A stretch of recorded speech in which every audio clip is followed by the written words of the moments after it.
여러분 안녕하세요. 곽성환 목사입니다. 오늘부터 새로운 책 스가랴서 말씀을 가지고 함께 공부해 보도록 하겠습니다. 늘 그러하지만 여러분 강의를 듣는 것만으로는 부족하고요. 또 영상을 보는 것만으로도 부족합니다. 제가 원하는 것은 여러분이 직접 성경을 읽으시길 바랍니다. 먼저 읽으시든지 아니면 영상을 보고 난 다음에 읽으시든지 중요한 것은 여러분이 직접 읽고 또 묵상을 통하여 하나님의 음성을 듣는 것입니다. 저는 다만 여러분이 하나님의 음성과 또 말씀의 본래의 뜻을 발견하는데 조금이라도 도움이 되었으면 하는 마음, 즉 도우미의 자격으로 이 영상을 여러분에게 보여드린다는 것을 꼭 기억하시기 바랍니다. 자, 그렇다면 이제 오늘부터 배울 스가랴서는 어떤 책일까요? 구약이 모두 39권으로 되어 있고 그 구약은 모세오경을 비롯하여 역사서, 또 시가서, 또 예언서 이렇게 나누게 되죠.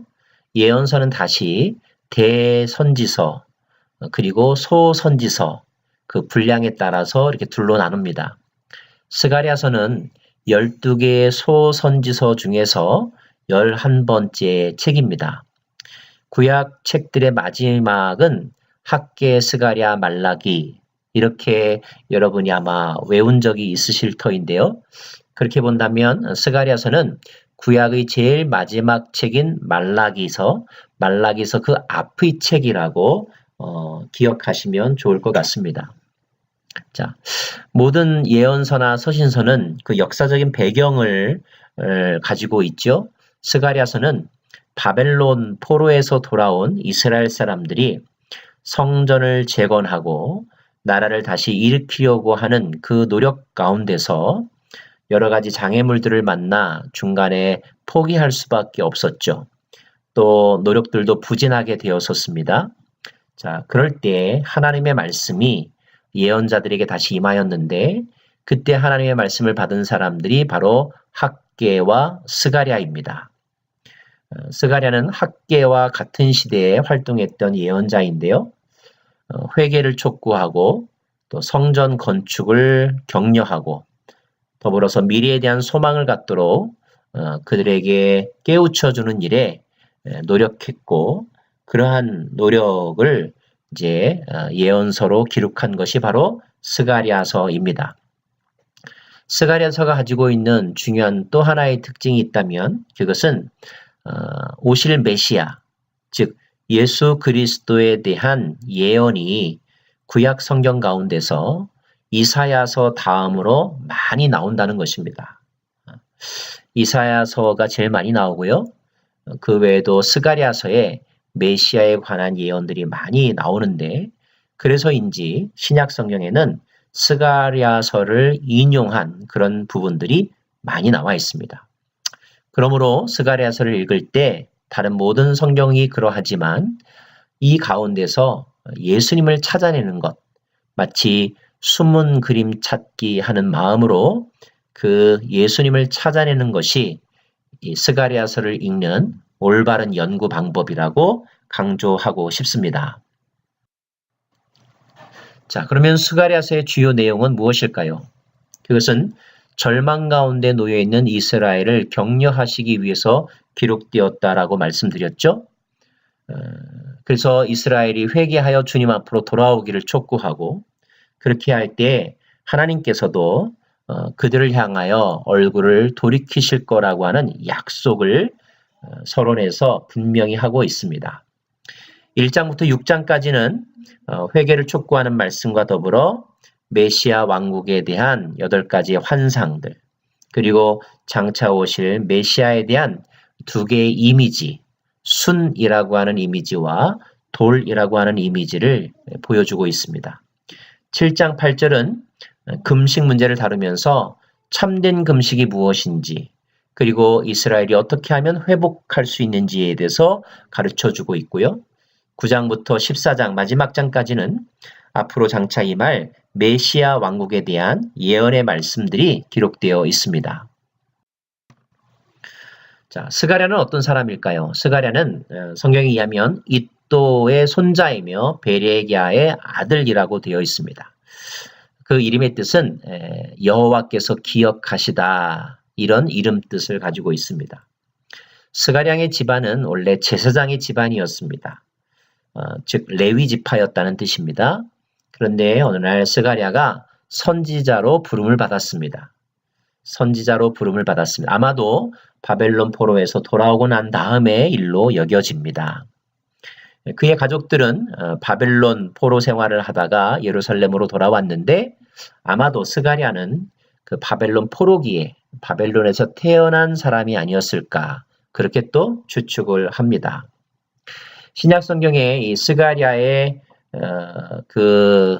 미래에 대하여 그 남은 인생에 대하여 그 흔적을 찾아볼 수가 있는데 아마도 그는 예언 사역을 하다가 순교당한 것으로 그렇게 추측이 됩니다. 마태복음과 누가복음 예수님의 말씀에 그런 기록들이 나와 있습니다. 스가랴와 더불어서 여러분이 참고로 알아둬야 될 인물이 바로 학개라고 하는 선지자입니다. 왜냐하면 거의 같은 시대에 활동했기 때문입니다. 차이가 있다면 학개가 스가랴보다 나이가 더 많고요. 그리고 학개의 예언 활동의 기간이 좀 짧습니다. 한 5개월 정도 활동한 것으로 성경은 나와 있습니다. 먼저 하나님의 말씀을 받은 사람은 학개입니다. 학개를 통하여 하나님의 말씀이 임하였고 학개는 그 말씀을 이스라엘 백성들에게 전하였는데 그 말씀의 내용은 성전을 재건하라는 것이었습니다. 성전 재건을 촉구하는 말씀. 결국 이 말씀을 듣고 이스라엘 백성들이 약 한 달여 정도가 지난 다음에 비로소 성전 재건을 시작합니다. 성전 재건을 시작하고 난 다음에 한 번 더 학개에게 두 번째 메시지가 임합니다. 성전 재건의 지도자였던 수룹바벨 그리고 그 당시에 대제사장이었던 여호수아의 마음을 격려하고 포기하지 말 것을 부지런히 할 것을 그리고 두려움 없이 할 것을 촉구하는 내용이 학개를 통하여 주신 두 번째 메시지입니다. 스가랴는 그 다음에 등장합니다. 스가랴에게 이제 말씀이 임하여서 그도 동일하게 여호수아와 수룹바벨을 향하여서 권면과 회개를 촉구하는 메시지를 던집니다.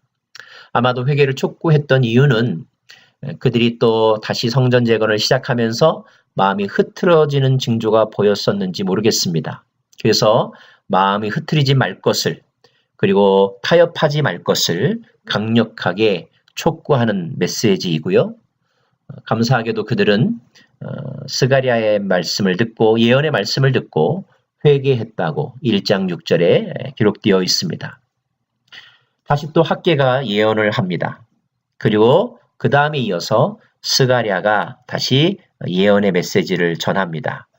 이것이 학개와 스가랴가 서로 교차적으로 그 시대의 지도자들에게 또 이스라엘 백성들에게 예언했던 내용들이고 우리는 학개서와 스가랴서를 함께 읽으면서 그 내용과 또 그때의 배경들을 연구해 볼 수 있다는 것 여러분이 기억하십시오.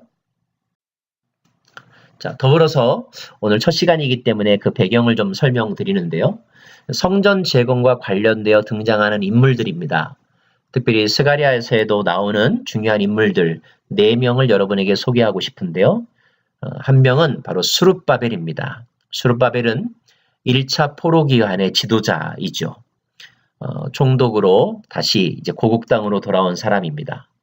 여호수아가 있습니다. 여러분이 여호수아 하면 모세의 후계자 여호수아만을 생각하게 되는데 여기 등장하는 여호수아는 유다의 24대 대제사장입니다.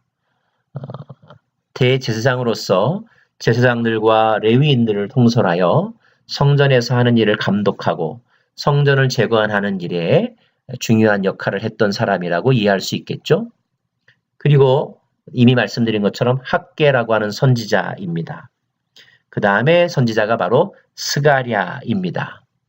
학개와 스가랴는 거의 동시대 인물이고 학개가 스가랴보다 나이가 좀 더 많고 학개의 활동이 끝나고 난 다음에도 스가랴는 계속하여 예언 사역을 했다는 것 여러분이 기억해 주십시오. 더불어서 또 기억해야 될 두 왕이 있는데 이 왕은 바로 페르시아의 왕입니다. 여러분 북이스라엘이 멸망한 것은 아수르에 의해서이죠. 남유다가 멸망한 것은 바벨론에 의해서입니다. 그 바벨론을 멸망시키고 제국의 통치자가 되었던 나라가 바로 페르시아이고 그 페르시아의 왕이 바로 고레스입니다. 근데 이 고레스가 유다 민족과 매우 밀접한 관계 그리고 우리가 기억해야 될 의미가 있는데 그것은 이 고레스가 유다 민족을 그 포로된 땅에서 고국으로 돌아가도 좋다고 허락해 주었다는 것입니다.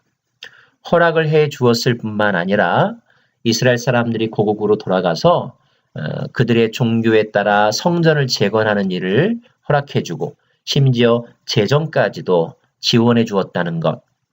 그러므로 성전과 관련하여 유다 민족들에게는 이 고레스가 얼마나 중요하고 또 고마운 왕이었을까 짐작할 수 있겠죠? 또 한 명의 왕이 바로 다리오입니다. 바로 스가랴가 활동하던 시대의 왕이 다리오인데요. 고레스가 약 40여 년 동안 통치하고 나서 이제 왕의 자리를 물려주었는데 그 다음에 페르시아에서는 이른바 치열한 왕권 투쟁의 일들이 일어나게 되었고 그리고 정세가 좀 불안하게 되었습니다. 자, 이 불안한 정세를 다시 잘 진압하고 다시 확고한 왕권을 재확립한 왕이 바로 다리오입니다. 다리오. 네 번째 왕으로 그렇게 볼 수가 있는데요. 다시 왕권을 확립시킨 이 다리오는 선왕이었던 고레스의 정책을 그대로 물려받았습니다. 그래서 고레스가 유다 민족들에게 베푼 그 호의, 그 정책을 그대로 승계하여 이스라엘 백성들에게 성전을 다시 지어도 좋다. 이렇게 성전 공사 재개를 허락해 주었고 그리고 재정도 지원해 주는 역할을 했던 왕이 바로 다리오라고 하는 것 여러분이 기억하시고요. 이 다리오 왕 때 성전 공사가 재개되고 또 드디어 성전 공사가 완공되었다는 것 여러분이 기억해 주십시오. 성전 재건과 또 성경의 예언들도 우리가 살펴볼 만한 중요한 포인트입니다. 사실 남유다가 멸망할 것, 또 성전이 파괴될 것, 이 모든 일들이 남유다가 멸망하기 훨씬 더 전, 약 200여 년 전부터 이사야에 의하여서 예언되었었습니다. 여러분, 구약의 중요한 큰 선지자 두 명, 이사야와 예레미야가 있는데요. 이사야는 북이스라엘이 멸망할 시기의 선지자이고 예레미야는 남유다가 멸망할 때의 선지자라고 기억하시면 좋겠습니다. 자, 북이스라엘과 남유다의 멸망에는 약 200년 정도의 차이가 있다는 것 아시고요. 그래서 북이스라엘이 멸망할 당시에 이사야가 활동했는데 그 이사야는 앞으로 고레스라고 하는 사람이 이스라엘의 사람들을 바벨론으로부터 풀어줄 거라는 것 그리고 그들이 예루살렘으로 가서 성전을 건축하게 될 것이라고 이미 예언했다는 것입니다. 그리고 약 200여 년이 지난 후에 예레미야 때에 이제 남유다가 비로소 멸망하게 되는데요. 예레미야는 이스라엘이 포로로 잡혀갈 것을 예언하고 하지만 70년 후에 다시 풀려날 것과 또 그들이 돌아와서 예루살렘이라고 하는 도시 그리고 예루살렘의 성전을 재건할 것을 예언했던 사람이 바로 예레미야입니다. 예레미야 이후에 또 다니엘이 성전 또는 예루살렘의 회복을 위한 그런 예언의 말씀 또 그런 환상들을 기록하고 있고요. 그 다음에 비로소 이제 정말로 페르시아라고 하는 새로운 제국이 등장하였고 그 왕인 고레스가 왕으로 즉위했을 때에 성령께서 그 왕의 마음을 감동시키셔서 이스라엘 사람들을 풀어주었고 그들을 도와줌으로 예루살렘에 돌아가 성전을 재건할 수 있게 되었다는 것. 이것이 역사 속에서 나타난 하나님의 섭리입니다. 이때 약 5만여 명의 사람들이 포로에서 돌아왔다고 합니다. 약 700마일 정도 되는 거리였고요. 걸어서 오는 데만도 5개월 이상의 시간이 걸렸다고 합니다. 그들은 돌아와서 바로 성전 공사를 재개했지요. 수룹바벨의 지도 아래 말입니다. 하지만 많은 방해가 있었습니다. 사마리아인들의 방해가 있었습니다.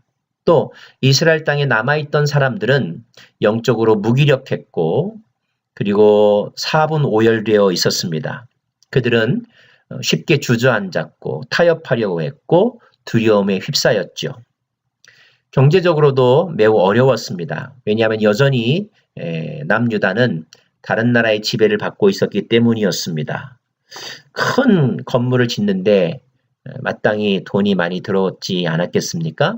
근데 이 재정적인 기금을 충당하는데도 어려움이 있었던 것 같습니다. 그래서 결국 안타깝게도 성전 재건하려고 했던 이 시도는 2년째에 그만 중단되고야 말았습니다. 그리고 세월이 흐르고 3년, 5년, 10년, 15년 이렇게 흘러갔죠. 자, 짓다가만 건물 터를 바라보는 사람들의 심정이 어떠했을까요? 답답하기도 하고 그러나 선뜻 나설 만한 능력의 사람은 보이지 않게 되었을 때 그들은 짓다가만 그 건물을 그저 자연스럽게 받아들일 수밖에 없는 상황에 처했겠죠? 그런데 16년이 지난 어느 날 놀라운 대외적인 환경의 변화 그리고 그들의 마음 가운데 어떤 열정의 변화, 의욕의 변화가 생겨서 특별히 학개라고 하는 선지자를 통하여서 하나님의 말씀이 임하게 되자 그들은 다시 성전 공사를 재개하기로 마음을 모았습니다. 결국 BC 520년경에 공사는 재개되었고 5년여간의 공사 기간을 거쳐서 약 BC 515년경 성전을 다시 짓게 되는데 이때 지은 성전을 제2성전 또는 수룹바벨 성전이라고 이야기합니다. 자, 이 성전 재건과 관련하여 스가랴는 예언을 이루고 있고 그 예언 속에는 보이는 성전만이 아니라 보이지 않는 성전, 즉 하나님의 나라와 여호와의 날에 대한 아주 신비한 예언들도 담고 있는데 이것이 그 당시의 사람들뿐만 아니라 오늘 이 스가랴서를 읽는 모든 독자들에게 주는 메시지가 너무나 중요하다는 것입니다. 게다가 스가랴는 이사야서 다음으로 메시아에 대한 예언의 말씀이 많이 있다고 말씀드리지 않았습니까? 그래서 우리는 스가랴서를 읽으면서 정말로 좌절과 무기력증에 빠져 있는 사람들이 다시 일어설 수 있는 재건의 비밀이 어디에 있는지 찾을 수 있게 되고 또 메시아가 어떤 분인지 그 메시아에 대한 예언이 어떻게 성취되었는지 성취되었다면 오늘 이 시대의 우리들에게 하나님의 약속은 어떻게 성취될 것인지 그런 기대감을 가지고 말씀을 읽을 수 있을 것입니다. 사랑하는 여러분, 저와 함께 스가랴서를 다시 한번 새로운 마음으로 새로운 시각으로 읽을 수 있기를 바라고요. 이 가운데서 여호와의 날, 하나님의 성전, 그리고 참된 메시아, 눈으로 보고 영어로 경험하는 놀라운 은혜가 있기를 간절히 바랍니다. 여러분 축복합니다.